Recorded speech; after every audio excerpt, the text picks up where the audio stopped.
Day 1 Tarapith যাওয়ার পথে মোটামুটি 3টে নাগাদ বাড়ি থেকে বেরিয়েছিল যাতে তাড়াতাড়ি করে পৌঁছয়, কিন্তু সেটা আর হলো কোথায়, মাঝ রাস্তায় দাঁড়িয়ে গেল বৃষ্টির জন্য। মোটামুটি ওখানেই 1 ঘন্টা 1.5 ঘন্টা লেট করে গেছে। তারাপীঠ পৌঁছে হোটেলে গিয়ে ফ্রেশ হয়ে ওরা চলে গেছিলো পুজো দিতে, আর ওরা ছিল মা তারা রেসিডেন্সি হোটেলে। তো যাই হোক, পুজো টুজো দিয়ে একটু রেস্ট নিয়ে নিয়েছে, কারণ সেই ভোরবেলায় ওঠা আর সারাটা দিন গাড়ি চালানো। তারপরে পুজো টুজো দিয়ে খেয়ে দিয়ে তখন দেখবে আর গাই ছেড়ে দেয়, তখন ভালোই লাগে না কিছু। তো ওরা একটু ঘুমিয়ে নিয়ে বিকেল উঠে এখন কিনে নিয়ে এসছে মাটন। আর এখানের ফেমাস যে কাজলদার দোকান, তো মোটামুটি কম বেশি তোমরা অনেকেই নাম শুনেছ।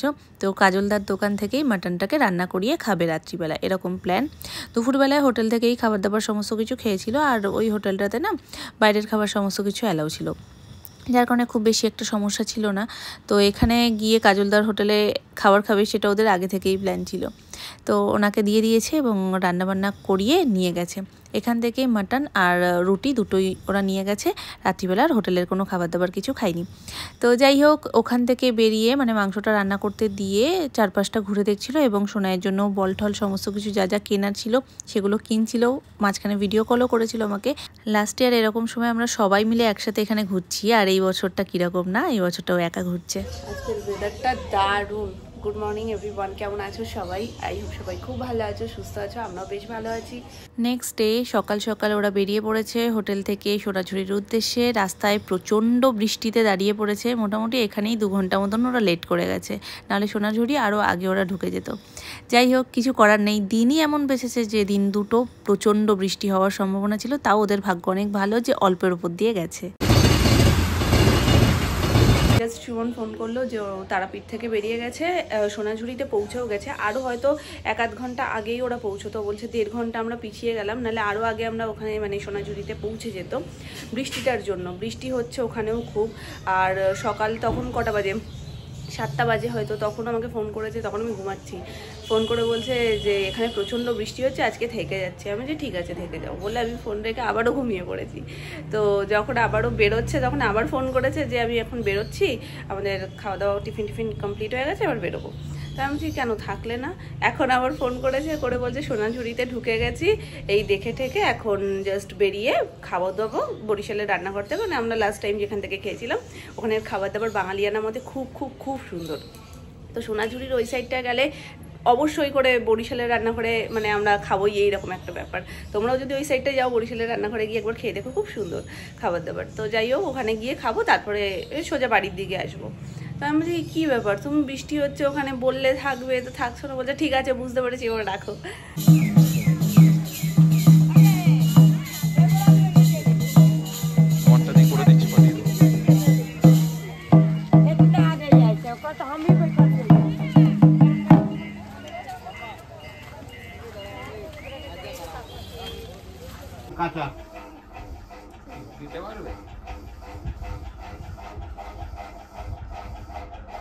তোমার সব শেষে সুপারি খেতে ইচ্ছা করেছে?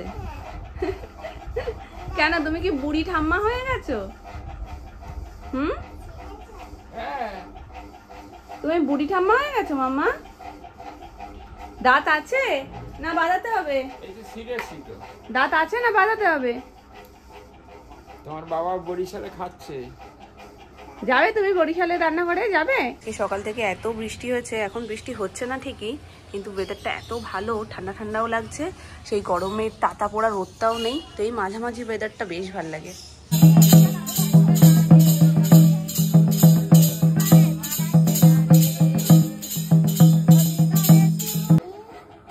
দিচ্ছে তো, পারতে সময় দেবে তো, কত দূরে বলো তো? ছেড়ে দাও, দরকার নেই। দাদানরা পাগল হয়ে গেছে সুপারি পাড়তে, এই ছোট্ট ঠাম্মা বুড়ির জন্য। কাঁচা সুপারি ও নাকি খাবে, ধুয়ে দিয়েছি, তোমার সুপারি খাও। খাবে না? বলে ওই ভেন্ডি একটা ডাক করে দাও। দেবা সেটাও তোমরা? মোটামুটি দুপুর হয়ে গেছে, সোনাঝুরি থেকে রওনা দিয়েছে বরিশালের রান্নাঘরের উদ্দেশ্যে।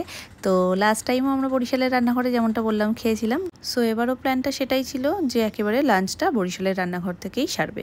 তো যাই হোক, রাস্তাটা কি সুন্দর না? আমি শুধু ভাবছি এর আগের বার সবাই মিলে একসাথে কত মজা করছিলাম, আর এবার কি হচ্ছে, মানে আমার এডিট করার সময় মনটা ভীষণ খারাপ লাগছে, কিন্তু কিছু করার নেই। তো যাই হোক, চলে এসছে বরিশালের রান্নাঘর। আর ঠিক এই জায়গাটাতে আমাদের গাড়িটা দাঁড়ানো ছিল, আর এখান থেকে আমরা খাওয়া দাওয়া করে মানে অনেক জিনিস কিনেছিলাম, শাড়ি থেকে গয়নাগাটি সমস্ত কিছু। আর সব কিছুর মধ্যে ছিল একটা আলাদা হুজুক, মানে এ কখনো এটা বলছে তো ও কখনো ওটা বলছে, সবাই মিলে একসাথে থাকলে যেটা হয়, খুব মজা হয়েছিল, খুব মজা হয়েছিল। হচ্ছে বোয়াল মাছের ঝোল। কালারটা দেখছো, পুরো কালা ভুনা হয়ে গেছে মা। বোয়াল মাছের ঝোল কালা ভুনাই করেছি আমি। ও নরমাল ঝোল করিনি। তাহলে কি কি দিয়েছো আজকে মাছে? দিয়েছি চিংড়িটা বন্ধ করে নিই, আমাদের শোনা দিয়েছি একটু শুকিয়ে গোটা জিরে, কালো জিরে আর তেজপাতা, একটু গরম মশলা গোটা, সব শুকনো খোলায় তেলে, দুটো শুকনো লঙ্কা সব শুকনো খোলায় তেলে মিক্সিতে দিয়ে আমাদের একটু আদা, রসুন, টমেটো এই দিয়ে তারপর মশলাটা বসিয়ে দিচ্ছি। হ্যাঁ, তো পেঁয়াজ মেখে থেকে মাছ মেখে থেকে না মাছটা তো ভালো হয়ে যাবে। পেঁয়াজটা ভেজে একটু কড়াইতে কালো জিরে ফোড়ন দিয়ে পেঁয়াজটা ভেজে ওর মধ্যে মশলাটা পুরো দিয়ে দিয়েছি।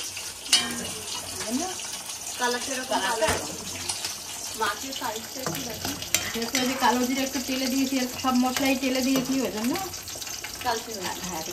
গন্ধটাও দারুণ লেগেছে। হ্যাঁ, না আজকে ভেবেছি মাছগুলো একটু বড় বড় একটু কালা ভুনা করলে পরে খেতে ভালো লাগবে, মাখো হবে। ও সেখান থেকে এনেছে, তাই দিয়েছে। এতগুলো চালতা দিয়েছে কাকিমা। তোমাদেরকে কিভাবে বোঝাবো, ওই বাড়ি যেতে রাস্তায় যে কাকিমার সাথে দাঁড়িয়ে আমরা গল্প করি, ওই কাকিমা।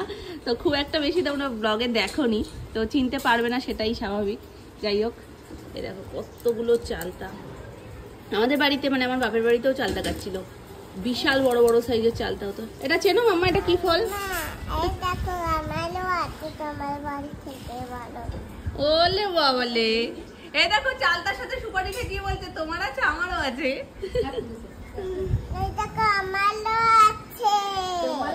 তোমারটা ছোট, আমারটা বড়।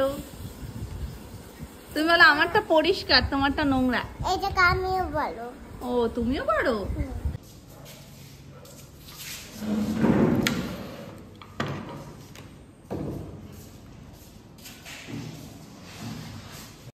লাঞ্চে ওরা নিয়েছিল চিকেন থালি। এখানকার চালটা না একটু আলাদাই, মানে এর টেস্টটাই অন্যরকম, খুব সুন্দর টেস্ট। শুরুতে ঘি, আলু ভাজার ডাল, পাঁচমিশালি তরকারি, চিকেন, ছানার পায়েসটা এর আগের বারও দিয়েছিল। আর তার সাথে ওদের নানা রকম পিঠে টিঠের আইটেমও থাকে, যদি তুমি খেতে চাও তো খেতে পারো। এবার লাস্টে অনেক দেরি করে ওটা দিয়েছিল বলে ওরা তোলেনি। খাওয়া দাওয়া সেরে জাস্ট বেরিয়েছে। আর এই যে সামনের দুটো দোকান দেখলে, এই দোকান থেকে কিন্তু আমরা এর আগের বার কেনাকাটাগুলো করেছিলাম।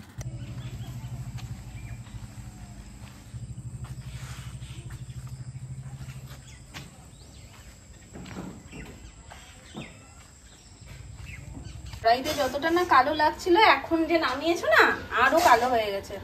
আর এই যে মাছটার কথা বলছি, বাপি কাকাইকে দিয়েছি, মনে হচ্ছে মাছের কাইয়ের সাথে পাশ দিয়ে তেল বেরিয়ে গেছে। দেখো, মানে ঝোলও উঠছে, তেলও উঠছে। কোথায় যাচ্ছি? দোকানে। আর ঠাকুর দেখতে দাদুর দোকানে। টুটুরি চলো। ছাতা নিয়ে যেতে হবে না, আগে আমরা যাই ঘুরে আসি। আগে কিরকম করবো এই যে নমো করবো, কিরকম এইটা নেবো, এরকম কিরকম আরেকবার দেখাও।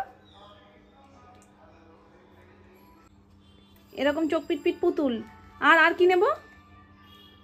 আর এরকম তাকিয়ে থাকা পুতুল। আর নমো করবো মাকে, তাই তো? এইভাবে নমো করবো। চলো, আমিও রেডি। এই যে এই হচ্ছে গিয়ে আমার লুক। এত মাথা যন্ত্রণা করছে কি বলবো, মানে আমার বেরোতেই ইচ্ছা করছে না কোথাও। কিন্তু কালকেও আমি বলেছিলাম সোনাইকে যে আজকে নিয়ে যাবো, আর ও সন্ধ্যাবেলা থেকে বলছে মামা চলো একটু বেরিয়ে আসি, ঘুরে আসি, দাদুর দোকান থেকে খেলনা কিনবো, ঠাকুর দেখতে যাবো। তো আমি বললাম ঠিক আছে চলো, যতই শরীর খারাপ লাগুক একটু যাই, গিয়ে ঘুরে আসি। ওর সাথে সাথে আমারও একটু ফ্রেশ লাগবে, ভালো লাগবে, তখন হয়তো মাথা যন্ত্রণাটা একটু কমলেও কমতে পারে। সকাল থেকে ধরেছে আত কপাল, সেই থেকে ব্যথা করছে। যাই হোক, আজকে ওর পাপাও আসবে, তার জন্য স্পেশাল সমস্ত কিছু রান্না বান্না করতে হবে। যাওয়ার দিনকেই রাত্রিবেলায় বলছে, মানে যাওয়ার আগের দিন রাত্রিবেলায় বলছে যে আমি যেদিনকে ফিরবো সেদিনকে রাত্রিবেলা আমার জন্য সুন্দর কিছু একটা রান্না করে রাখবে। তো আমি জিজ্ঞেস করেছি যে কি রান্না করে রাখবো বলো, তো বলছে চিকেন উইংস দিয়েই কিছু একটা করো, কিন্তু তোমার মতন করে করো, সুন্দর করে কিছু একটা রান্না করে রাখলেই হবে, সেটা আমার ওরকম কোনো ঠিক নেই যে এটাই করতে হবে। তা বললাম ঠিক আছে দেখা যাবে, আর বলতে পারছি না করবো কি না। তা ওরকম বলা রয়েছে যে ও শিওর হবে না যে আমি করবই। আজকে সকালবেলায় সোনুকে দিয়ে সমস্ত চিকেনগুলো আনিয়ে নিয়েছি, ম্যারিনেশন কিছু হয়নি, এসে করব, তারপর রান্নাটা করব। আর আজকে নর্মাল ঝোল কিছু করছি না, একদম অন্যরকম একটা রান্না করব, যেটা তোমাদের সাথে আমি ডেফিনেটলি শেয়ার করবো। যে ঠাকুর এসে গেছে কালকেই, আজকে আমি নিজেই গুলিয়ে ফেলছি যে আজকে মহা অষ্টমী না মহানবমী, কারণ আমি জানি অষ্টমী থেকেই পুজো শুরু হয়ে যায়, মানে জগদ্ধাত্রী পুজো অষ্টমী থেকে এখানেই শুরু হয়। তো আমাকে তোমাদের মধ্যে থেকে একজন কমেন্টে বললো যে না আজকে নবমী দিদি, মহানবমী, তো হবে হয়তো, আমি ঠিক জানি না। যাই হোক চলো এখন বেরোই। চলে এসো হেঁটে হেঁটে, জল থাকলেও কিছু হবে না, চলো জলের মধ্যে দিয়ে তো হাঁটতে হবে না কি, চলো।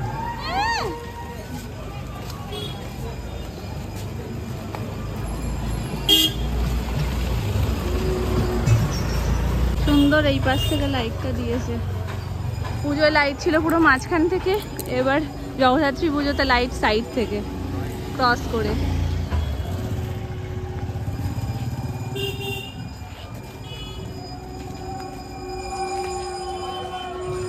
মাম্মা চলো চলো, কোলে নাও, কোলে নিয়ে নাও, অচেনা জায়গা তো।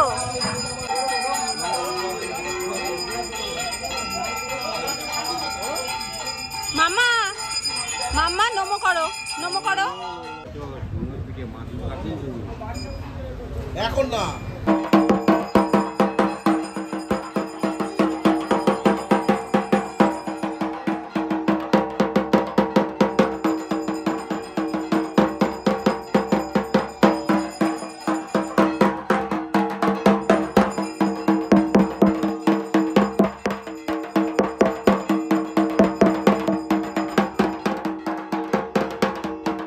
বুদ্ধি ভাবো, বলছে কি দাদু ভাই আমার জুতোটা খুলে দাও, কারণ এখানে জুতো পরে দাঁড়াবো না, মানে এত বুদ্ধি হয়ে গেছে। এখন আরতিটা হবে, আরতিটা দেখে যাই, একদম ঠিকঠাক সময়ে এসছি।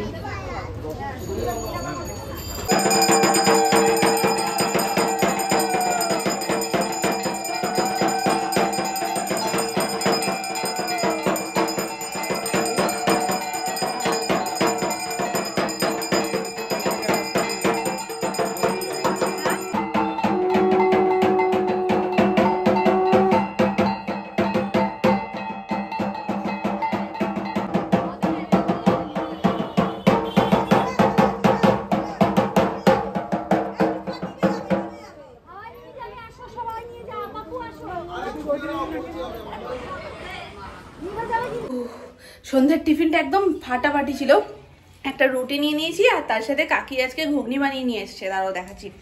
কাকির হাতের রান্নাবান্না এমনিও ভীষণ সুন্দর, সীমা কাকির কথা বলছি। এই যে ঘুগনি, তো একটা রুটি দিয়ে ঘুগনি খেয়ে নিয়েছি, আর কাকি বেশ ঝাল ঝাল করে ব্যাপারগুলো বানায়, তো পেট ভরে গেছে আপাততর মতন। এখন আমি আবার ভদ্রলোকের পোশাকে চলে এসেছি, মানে বেরিয়েছিলাম, চেঞ্জ করে ঘরের ড্রেস পরে নিয়েছি, এখন রান্না করব।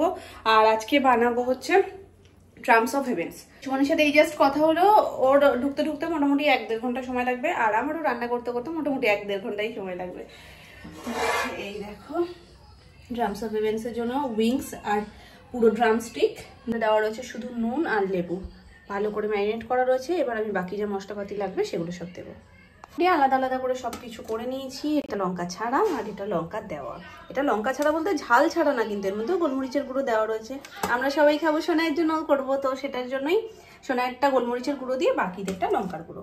তো এর মধ্যে মোটামুটি আমি সবকিছুই দিয়ে দিয়েছি, আর চিলি ফ্লেক্স আর অরিগানোটা আমি এক্সট্রা করে অ্যাড করেছি, যেটা এখানে না দিলেও চলতো, কিন্তু ফ্লেভারের জন্য আমি এখানেও দিয়ে দিয়েছি। আর তার সাথে ধনে গুঁড়ো, লঙ্কা গুঁড়ো, আর সামান্য একটু সস, একটু মেয়োনিজ, আর আদা রসুন পেস্ট, চিজ, আর একটু ঝাল সস। তো সমস্ত কিছু দিয়ে ব্যাপারটাকে এবার ভালো করে মাখবো, এটাকেও মাখবো। এটা মাখার আগে এটা মেখে নিই, তাহলে এক হাতে দুটো কাজ আমার হয়ে যাবে।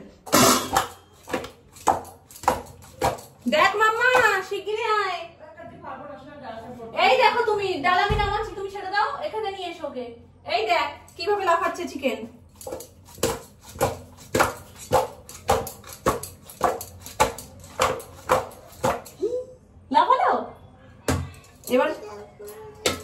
তোমার শোনাচ্ছি কিনা লাফাচ্ছি, আবার ধুলো উঠছে।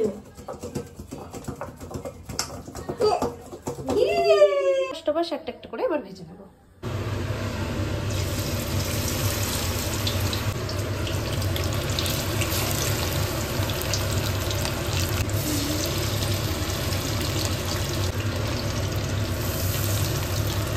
চিকেনগুলো একে একে ভেজে তুলে নিয়েছি। তোমরা কত শর্টে শর্টে একটু একটু করে দেখো, তাই না? চিকেনটা ভাজতেই যা তামঝাম, যত হুড়হাঙ্গামা এটার পিছনেই, মানে এটাকে ম্যারিনেট করো, এটাকে ভাজোরে, একটা একটা করে অনেকটা সময়ও লাগে, যেহেতু পিসগুলো বড় বড়, তো অনেকটা ধিমে আছে এগুলোকে কিন্তু ভেজে নিতে হবে। এবার গ্রেভিটা করতে খুব বেশি সময় কিছু লাগে না। গ্রেভির জন্য যতক্ষণে চিকেন ভাজা হচ্ছিল আমি এখানে সব কিছু রেডি করে নিয়েছি।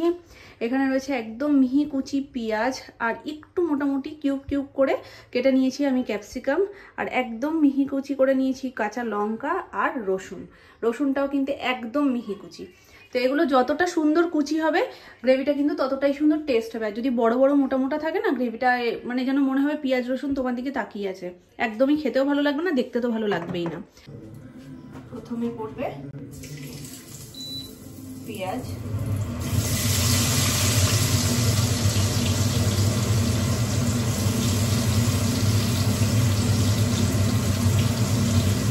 জাস্ট দুটো নাড়া দিয়ে ক্যাপসিকামটাও দিয়ে দেবো।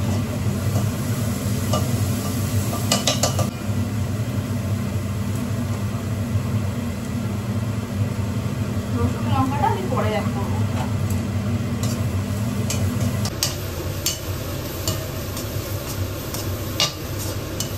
এটাকে একদম হালকা ফ্রাই করতে হবে, সেম ক্যাপসিকামটাও। আর ক্রমাগত নাড়াচ্ছি এই কারণেই যাতে কোনোভাবে পেঁয়াজটা একটু বেশি কুক না হয়ে যায়, কারণ এটা কিন্তু মেন গ্রেভির টেস্টটা পেঁয়াজই আনে, আর তার সাথে তো সস আছেই।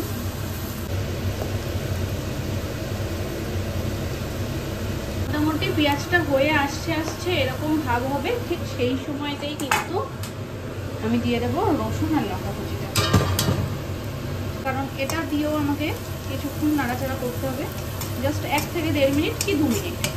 যখন রসুন খুব সুন্দর একটা গন্ধ ছেড়ে দেবে, ব্যাস তারপরে আমায় কিন্তু একে একে সসগুলো এর মধ্যে অ্যাড করে দিতে হবে। তো ওই জন্য পেঁয়াজটা হওয়ার একটু আগে থেকেই বুঝে নিয়ে কিন্তু রসুনটা আর লঙ্কাটা দিয়ে দিতে হবে। এখানে আমি ব্যবহার করছি শেজওয়ান সস, সোয়া সস আর তার সাথে টমেটো কেচাপ। তো এই তিনটা দিয়েই মোটামুটি কিন্তু আমার এই গ্রেভিটা হয়ে যাবে। তো চলো, টাইম হয়ে গেছে দেওয়ার। আমি এক হাত দিয়ে তোমাদের সাথে এক হাত দিয়ে ক্যামেরা যেহেতু ধরতে পারবো না, তাই দিয়ে একেবারে তোমাদের সাথে দেখা হচ্ছে। সব কিছু দিয়ে হালকা একটু কষিয়ে জল দিয়ে দিয়েছি। তো এর মধ্যে সয়া সসটা দেবে কালারের জন্য, কালারটা কীরকম ডার্ক চাইছো সেটার উপরে নির্ভর করছে। আর টমেটো সসটা তো মেন, ওটা দিতেই হবে। আর শেজওয়ান সসটাও কিন্তু লাগবে ঝালের জন্য, যেরকম ঝাল তোমরা পছন্দ করো সেরকম। কাঁচা লঙ্কা যেহেতু আগেই ব্যবহার হয়েছে, আর আমরা একটু ব্যাপারটা ঝালঝালি করতে চাইছি, ঝাল খেতে ভালোবাসে সবাই মোটামুটি, তো সেই জন্য মোটামুটি পরিমাণ বুঝে দিয়ে দিয়েছি। গ্রেভিটা এখানে হালকা হালকা ফুটতে শুরু করে দিয়েছে, আর একটু ফুটবে, চিকেনগুলো লাফ মারবে গ্রেভির মধ্যে, একদম গা মাখো মাখো করে ওপর থেকে ধনেপাতা ছড়িয়ে নামিয়ে দেবো। হ্যাঁ, মেন জিনিসটাই তোমাদের বলা হয়নি, এর মধ্যে মাঝখানে দিয়েছি কিন্তু সামান্য একটু চিনি আর একটা গোটা পাতিলেবু, কারণ এই রান্নাটা না পুরো টক ঝাল মিষ্টি হয়, সব রকম ফ্লেভার থাকে। তো এই হচ্ছে গিয়ে ফাইনাল লুক ট্রাম্পস অফ হেভেন্সের, তো চলো এটাকে এখন রাখবো ঢাকা দিয়ে। গরম গরম রয়েছে, খেতে খেতে তো একটু সময় আছে, তো এর মধ্যেই আমি এনেছে মনে হয়, তো এটা একটু ফ্রাই করে নেবো, ব্যাস।